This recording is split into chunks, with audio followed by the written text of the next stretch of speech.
Welcome everybody to the security track here at the Cloud Talk online event. My name is Stu Hurst. I'm the Chief Information Security Officer at Trustpilot based in the UK.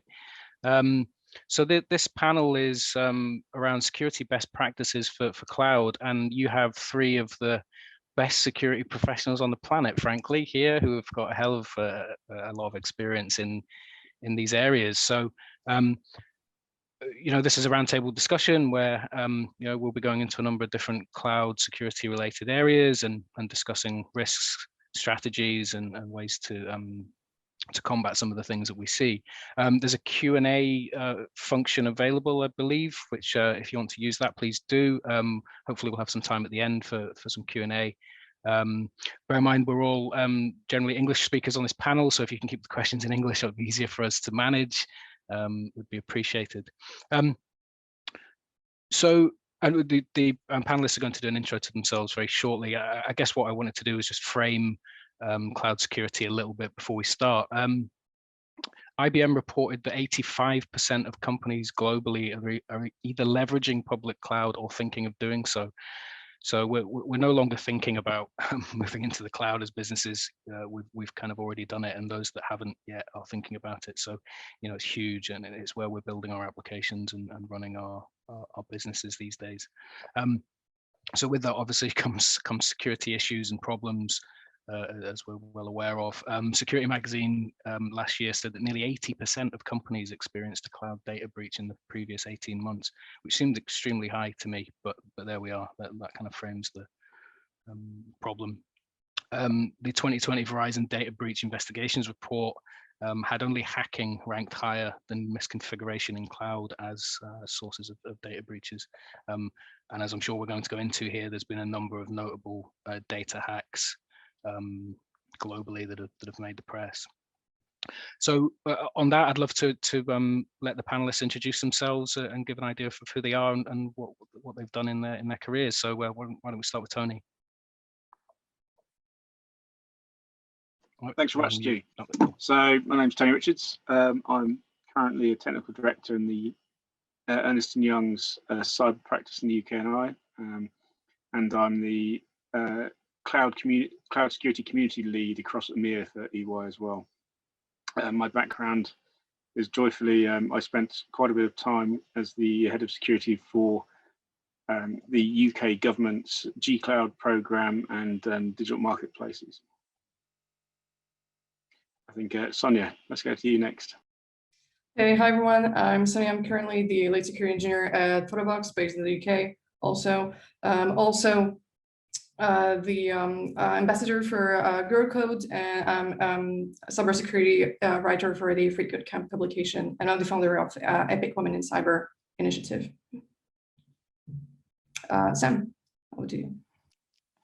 Thanks, and I'm Sam Stepanian. I'm an independent application security consultant, mainly consulting financial services organizations in the City of London.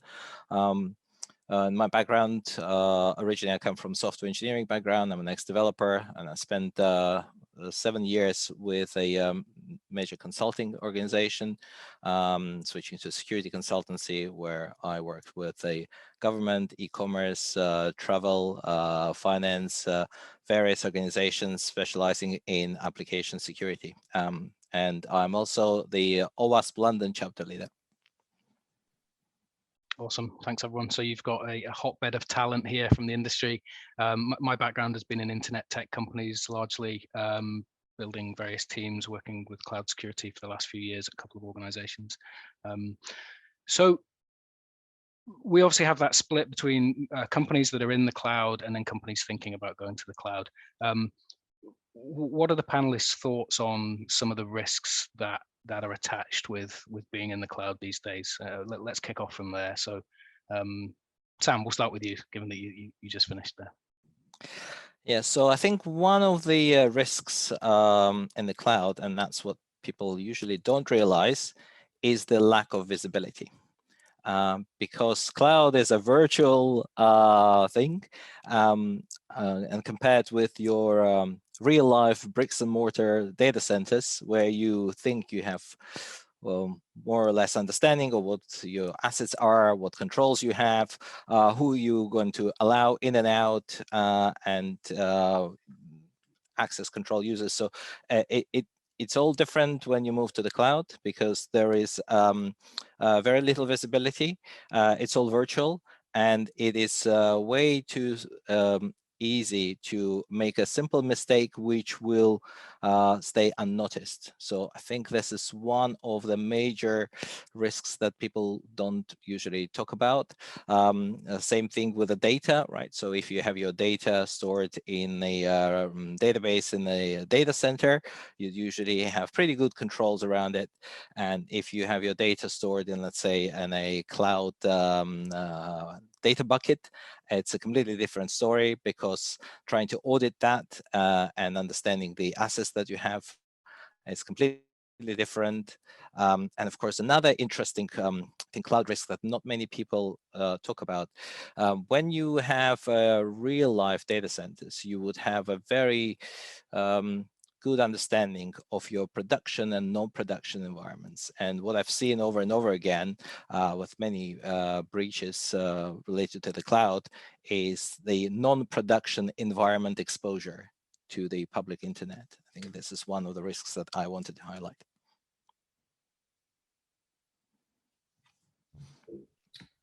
I think to continue on that, one of the risks could be data loss with no backup. So basically, when you have an accident or catastrophe, that can lead to the permanent loss of customer data. Obviously, this is not unique to cloud computing, but to give, for example, a bit of context, this year in March 2021, in France, you had the biggest French cloud service called OVH. One of their data center actually got disrupted by fire in Strasbourg. And the impact, what is disrupted millions of websites, is knocked out government agency, portal, banks, shop, new websites. So you can tell it took out a chunk of the .fr web space with just one data center. So you could imagine that if you didn't have that backup for your data, this is basically lost. And it also took a couple of weeks for them to restore their services. So if you don't have that big backup methodology, you would actually lose all of your data. So every client should have the responsibility for a disaster recovery plan, a DRP. And yeah, if it's not done, you can bear the consequences for that. Cool. Yeah, I'd like to mirror what Sonia said there in the fact that a lot of people moving to the cloud just go, oh, the cloud's resilient. It's got 13 nines or whatever it is. But what they forget about is that, yes, okay, the underlying infrastructure of the cloud may be, very resilient based on which cloud provider you're using. But your applications and services on top of the cloud infrastructure are still your responsibility. So therefore, they still have the capability for themselves to fall over. And as Sonia said, for anything happens, it's your responsibility around making sure that there's either backups or automated failovers or etc., depending on your criticality. But it is the responsibility of the organization about the application's ability to recover. You can't depend on the cloud provider and its 13 nines.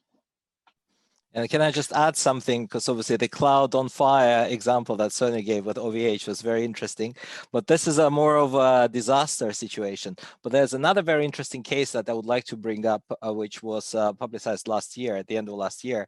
And this is a rogue admin situation where a Cisco administrator of the Cisco employee who had administrative rights to the cloud logged in to the public cloud and deleted almost 500 virtual servers belonging to Cisco, right? And something like that would be probably impossible if you imagine in your real life data centers, an employee walking in and destroying 500 servers inside a real data center. That's an unimaginable scenario. But in the cloud, is just basically select 500 entries on the screen and hit the delete button. That's it. 500 servers with your customers' data gone in a split of a second. Yeah, so is there an inherent view, perhaps an incorrect one, that the cloud is somehow inherently already secure before businesses engage in using it. I wonder if there's perhaps a naivety there that they've already taken care of. I mean, there is the shared responsibility model, but whether people believe that cloud is somehow more secure than traditional data centers. I certainly think that people don't necessarily pay quite as much attention to the shared responsibility model as they should do. It is very core, and different services within the same provider will have different levels of where the shared responsibility line is drawn. And I think organizations, especially ones that are just new to moving into the cloud, probably don't pay quite as much attention to that as they should do. Yeah, and I think I usually like the idea about, speaking about the shared responsibility model that Tony has mentioned, is to draw a kind of parallel with the real life. So it's basically moving your business into the cloud and having it in the real data center. I always use this analogy. I say, if you have your business in the real data center, imagine that you've built a house, built an office, and you own that office. And now compare it with a situation when you rent an office in a shared office space. And yeah, of course, that office building might already have the entrance security, might have the fire alarms, right? But that's all that they're responsible for. And who's going to be responsible for that little office space that you rent inside that shared building, because you're just a tenant there? And that's what people forget. It's a difference between being an owner and being a tenant. Yeah, I think we can see the consequences of that misunderstanding of the shared responsibility model. So, for example, the user who overlook at patching, or they don't have patching management. So, for example, and those are probably typical for cloud vector attacks. We've seen a rise of malware with Spectre and Meltdown. Those are new threats for cloud computing. So basically, it's based on a JavaScript piece of code, and the attacker could basically read encrypted data from the memory and have access to the kernel. But this is due because the user don't have a patching management solution, for example, and they probably rely on the cloud provider to handle this on their side. But this should falls under the user responsibility. Yeah, I think that also. Sorry, go straight. Sorry, Tony. Carry on. I was going to say that also feeds into, the sheer number of, for example, S3 bucket exposures on the internet. At the end of the day, that's not a fault of the security of AWS. That's a misconfiguration. That's people choosing. Well, initially misconfiguration. These days, nowadays there's so many hoops you have to jump through to open it to the public. But that's actually somebody choosing to open it to the public and leaving it open. So, again, it all boils. Those risks again boil down to the shared responsibility. The bucket itself is fundamentally secure, but if you misconfigure it or configure it to be open, then that's on you as the tenant. Indeed. So does this tie into a difference or a change in kind of attack vectors now towards cloud? So I guess one of the things I've seen over the last few years is things like bots that scrape GitHub for keys and things, which obviously in more on-prem infrastructure wouldn't be necessarily something that would be an issue. I suppose this ties into, I know the three of you are very well experienced in the application security side. Are we seeing sort of a shift in styles of attacks based on cloud? I think so, because I believe that attackers now finding things like credentials in the source code that you mentioned, so it makes the job much easier, because once you have the keys to the kingdom, keys to the cloud, that's it.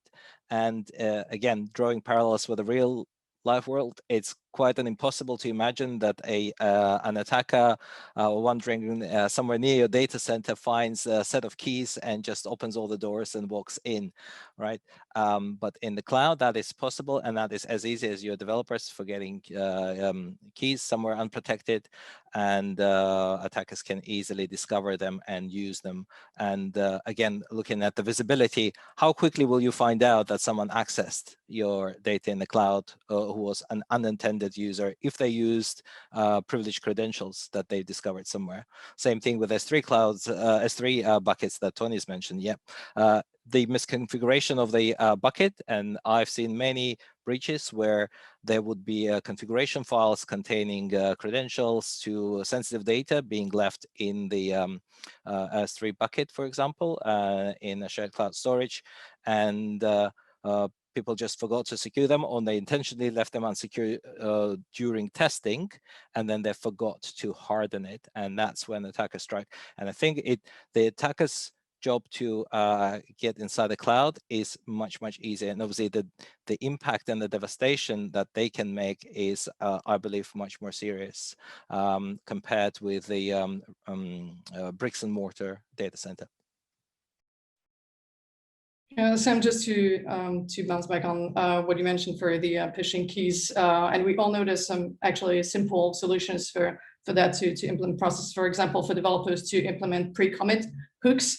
So basically, before pushing to GitHub or any platform that you're hosting your source code, it will actually scan your code and let you know if there's any keys that potentially could be pushed on the repository. And also make sure that you're not letting public repos where should be private repos or internal to your corporation. So that kind of just hygiene or processes that you would include on your development pipeline. Yeah, I'd add to that, and that's where, you know, when you've got these different areas, and it's a lot of it boils down to, you know, the fact that with the cloud, the difference with cloud and on-prem is probably the scale of impact.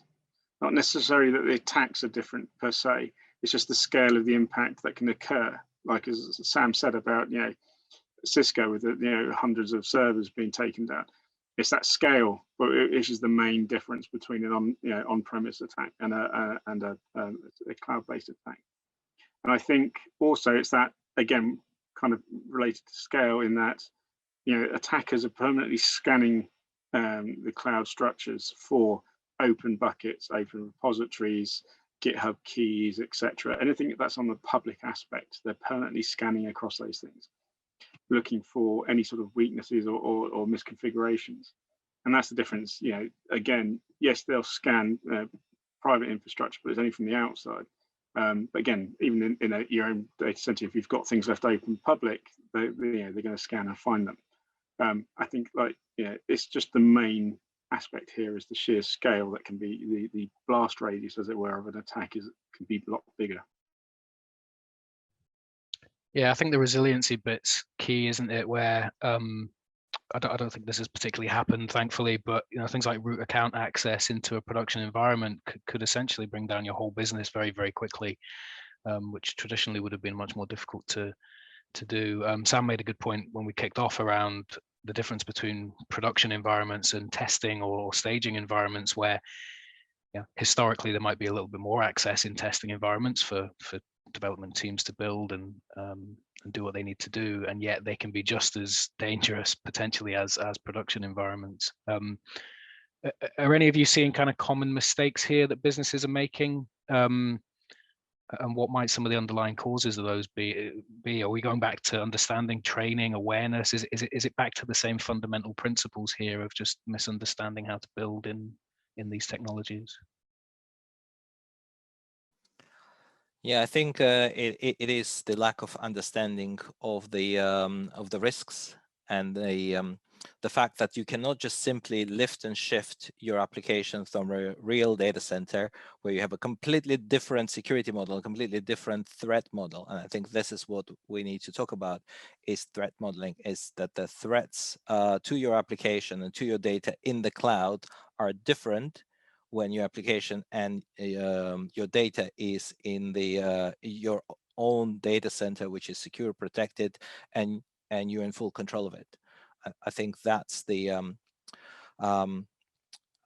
major mistake, that people think, oh, I'll just do a lift and shift, and there you go, I'm in the cloud, and everything will be secure because cloud is secure, right? That's what the cloud provider is telling me, but in the real life, I don't think that is the case, and I think that's the biggest mistake. But let's see what the other panelists think about it.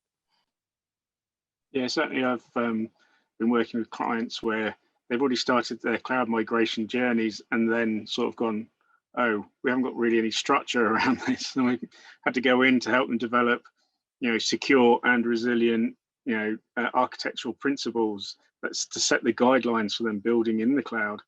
Otherwise, there's a little bit Wild West going on, where different teams running at different speeds, and often, especially with large organizations, they can have quite wide maturity differences between their teams. So some can be hyper mature, doing really good security stuff. Others are sort of like almost Wild West. And I think that's a lot of what I'm seeing at the moment is for organizations that aren't mature in the cloud, it's the basics of, it's like you wouldn't, you still got to do SDLC, you still got to do good architecture and all the rest of it. And I think some of them are just running a little bit hard or a little bit too fast before they can sort of do it properly.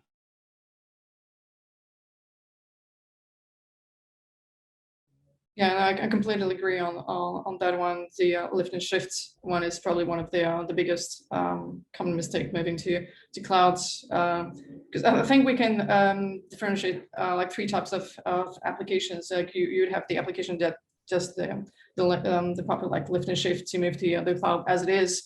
You probably also have the application that needs to be modernized for cloud migration. And also, but this one is probably the most costly, is just realizing that the application must be replaced from scratch, actually just start from scratch and getting a proper architecture that will fit the cloud managed services, for example. And also overlooking and not considering managed services could also be one common mistake. Yeah, for sure. I think there's often, organizations just go, right, we must go into the cloud. So they do a lift and shift. And then they start questioning, why isn't this why is this costing us similar or more? It's like, well, you need to actually analyze what you're moving. Some stuff doesn't work.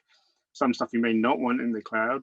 And some stuff is ripe for refactoring or restructuring and using cloud native capabilities to really get the good, the functions and cost optimization that comes with it.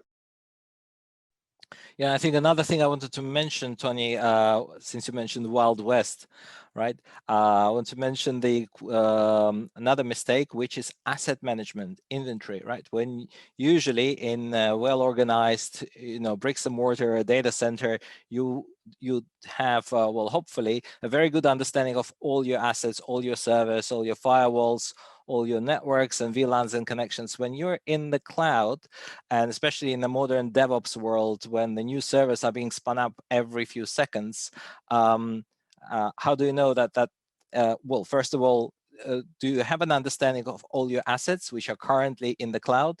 And do you have the understanding of the security of each asset, right? Was there a scan? Does it have any vulnerable components inside that container or inside that virtual machine?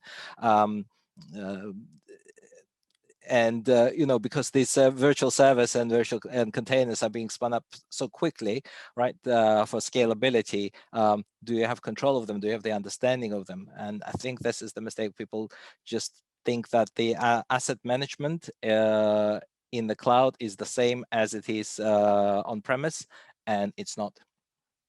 Yeah, it's for me, it's very difficult to get a sort of real-time understanding of the security health of your cloud environments, because as you say, they can change second by second. In the olden days, you would have had a much more solid understanding at a point in time of what needed to be done. And then obviously add in those DevOps environments where you give people perhaps a lot more access than they would have had perhaps in years gone by, where your ability to build things and create new accounts or new infrastructures could be done very quickly.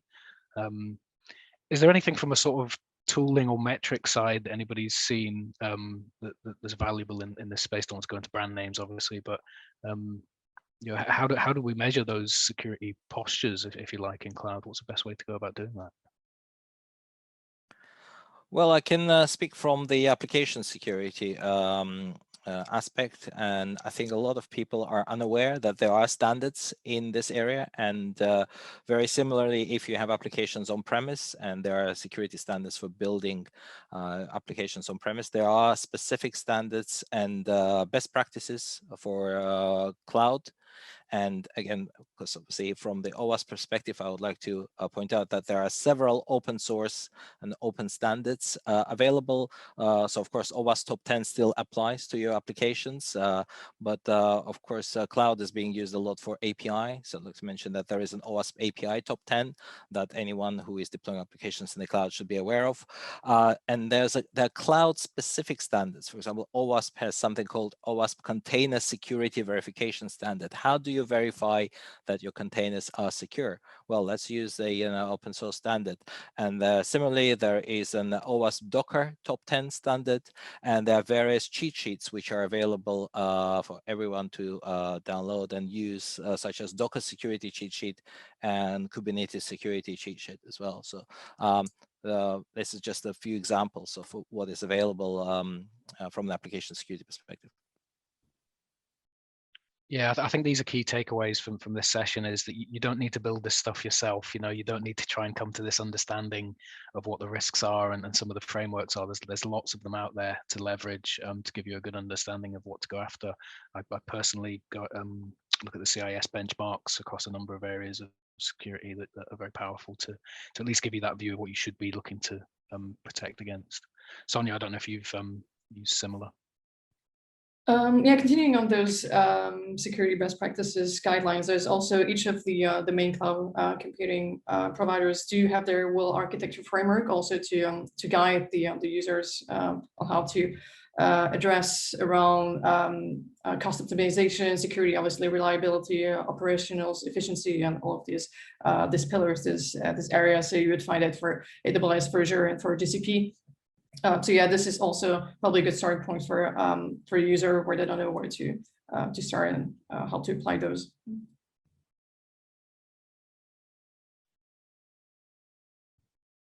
Cool, thank you.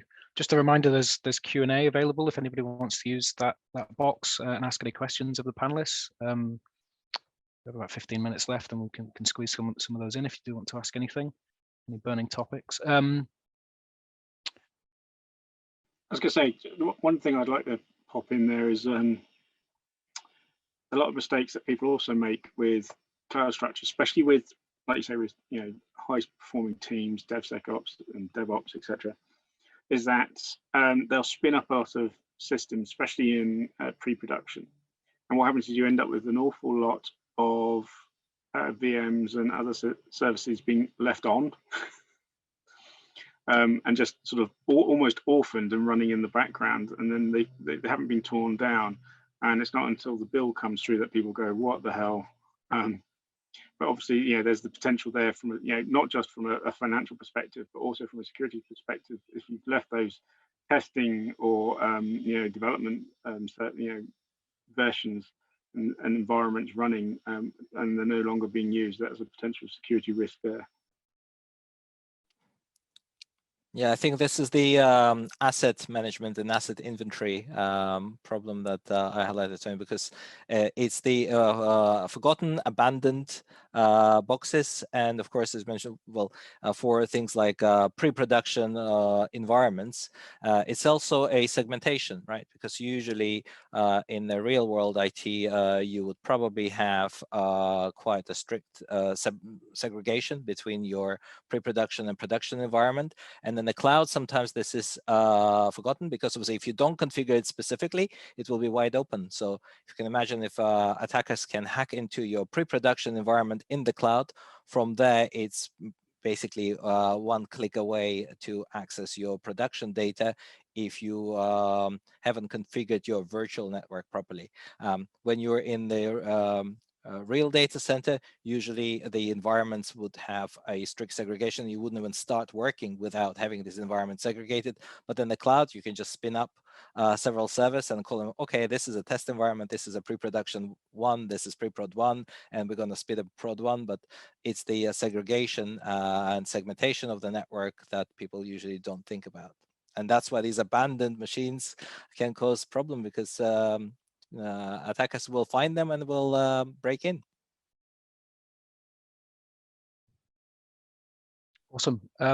So we've covered quite a lot of content here already around sort of risks in cloud, the frameworks that are available, some of the great open source tooling and resources that that we can leverage. But I guess the theme that always comes back is it's a people problem still, because essentially you're building in these environments and mistakes can and do happen. How do we go about addressing some of that? So has anybody on the panel got experience of how do we get engineers to upskill, or areas of the business to really be more cognizant of security? Are there any kind of successes there that you've had, or I guess failures as well that we can learn from? Yeah, I think education. Oh, sorry, Tony, go ahead. No, I was going to say the same thing. Push left as far as possible, ultimately, is the developers, educating them. Education, and this is why lift and shift doesn't work, because what people know for the on-premise environment doesn't work in the cloud. And I think this is why it's quite important to educate the developers and educate the security engineers. And I want to bring up another very interesting vulnerability, which is from application security world, which is now probably a #1 problem in the cloud, and that is called SSRF, server-side request forgery. And this is a vulnerability that not many developers are aware that it even exists. And the biggest danger of this vulnerability is that the attackers can use cloud applications to probe and connect to your internal services through the cloud and perform and basically access those services which are not intended to be exposed externally at all.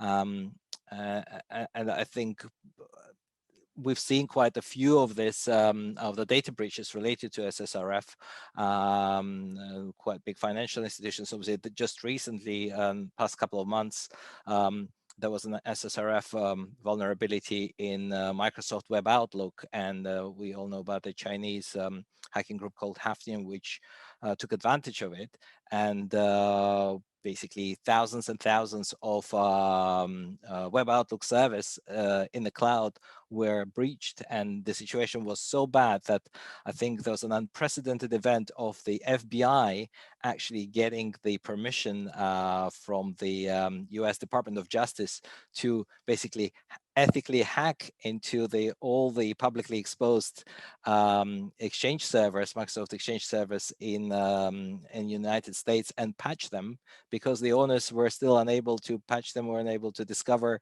where these vulnerable servers are. I think it's an absolutely unprecedented event in cybersecurity, where a government agency would actually break into a vulnerable server belonging to whoever, it could be an organization or company, and in order to patch it. And that was all due to the SSRF vulnerability that unfortunately not many people are aware of. So how might anybody listening be able to go away and check whether any of their cloud environments are susceptible? Is there any advice we can offer, other than just patch everything, obviously? No, of course, that's developer education, vulnerability scanning, code review. I think these are the very important things. And of course, in modern days, when we have DevOps and obviously the speed of deploying, because the advantage of the cloud, we keep talking about the bad things about cloud, right, Steve? But I think the advantage of the cloud is that the speed of deployment of applications and something going into production is much faster now. So everyone likes the cloud because they can move fast.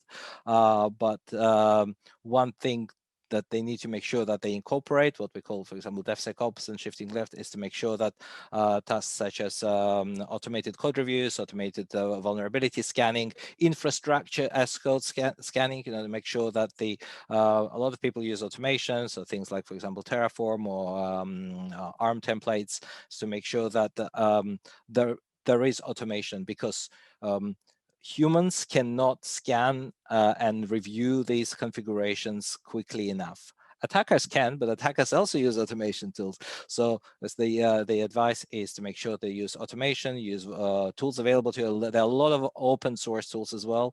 Yeah, the lack of budget should not be an excuse to deploy lots of the tools and make sure that you catch them as early as possible. That's what we call shifting left in the secure software development lifecycle.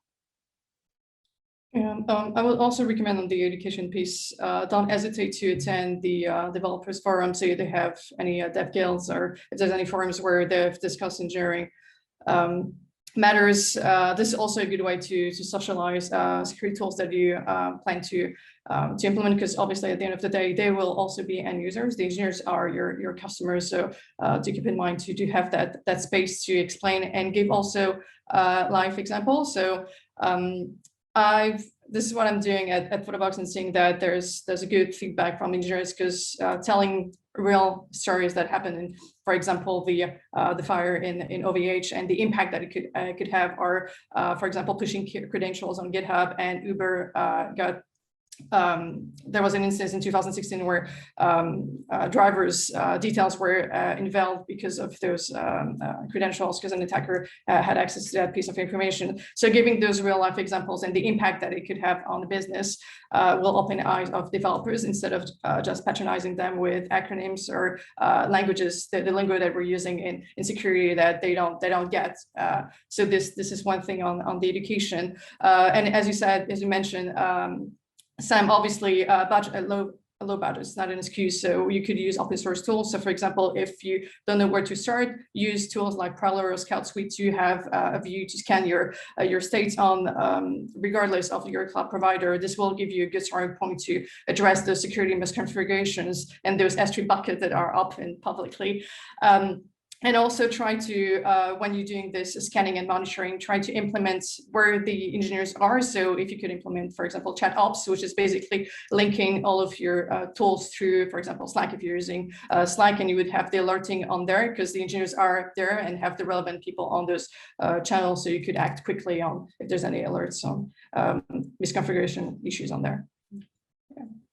I'd also add to that is that, socializing and collaborating between teams in your organization around issues and and deficiencies and defects, etc., is always good.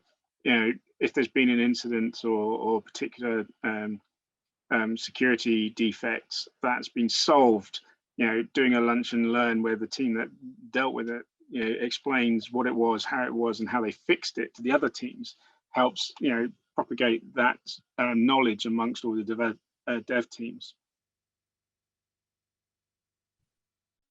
Agreed, yeah, and I think to Sonia's point as well, around in the last 4 or 5 years, certainly, that there's such a huge amount more in terms of resources, forums, talks at events. Cloud security is obviously so much more vast than it was a few years ago. So I think there's a hell of a lot of information out there that people can leverage around how to do the right thing. Awesome. Look, we're coming towards the last sort of 5-6 minutes here. Sam, somebody who has attended, so thank you for providing more information on OWASP. So yeah, awesome. OWASP are definitely worth checking out if you don't know who they are and what they do. So just to sort of start thinking about wrapping up, because we don't have any more questions on here yet. What's kind of next for cloud security? What do we think of the next big things, whether that could be further threats or issues, risks? How do we feel those environments are going to continue to develop?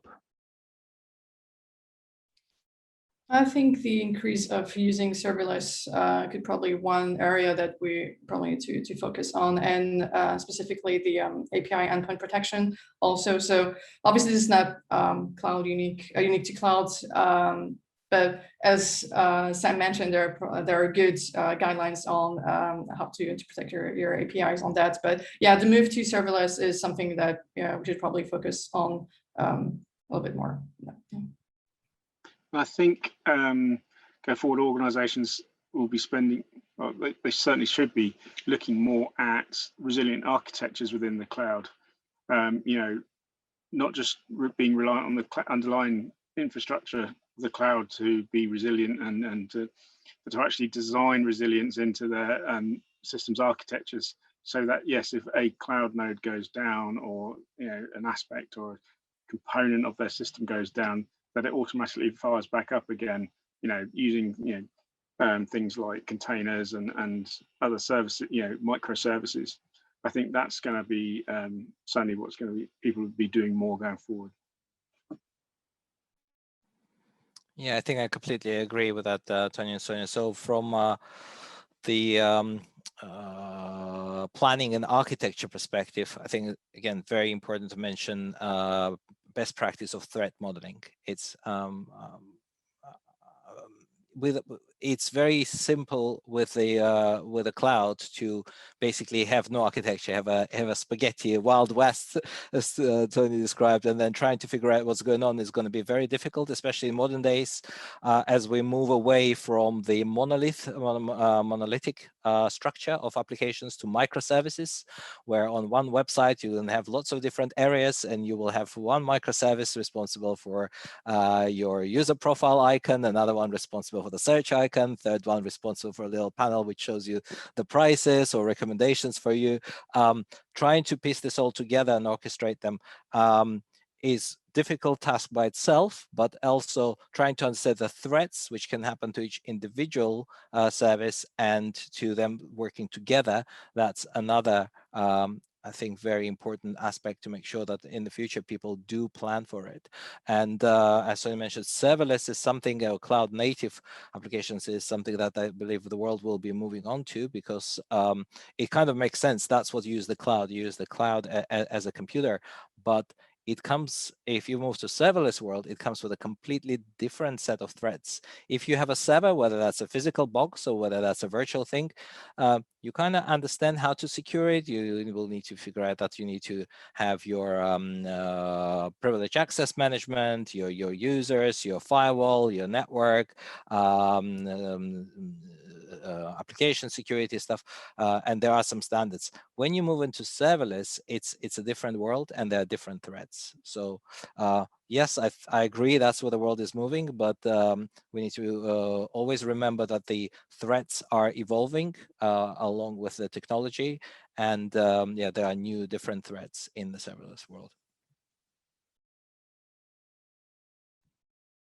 Cool, thank you. Yeah, I think from my point of view, I would like to see more of chaos engineering become more of a thing. I know it's a bit of a buzzword, but the premise behind that being that you're sort of continually testing that your the protections you've got or controls are in place, and that your alerting works, and that you're deliberately breaking things to ensure that when the real thing happens, that you've got the right protections in place. That's a very, very good example, Stu. And I think one thing we haven't mentioned today is incident response, right? So you need to have your incident response for the cloud incident.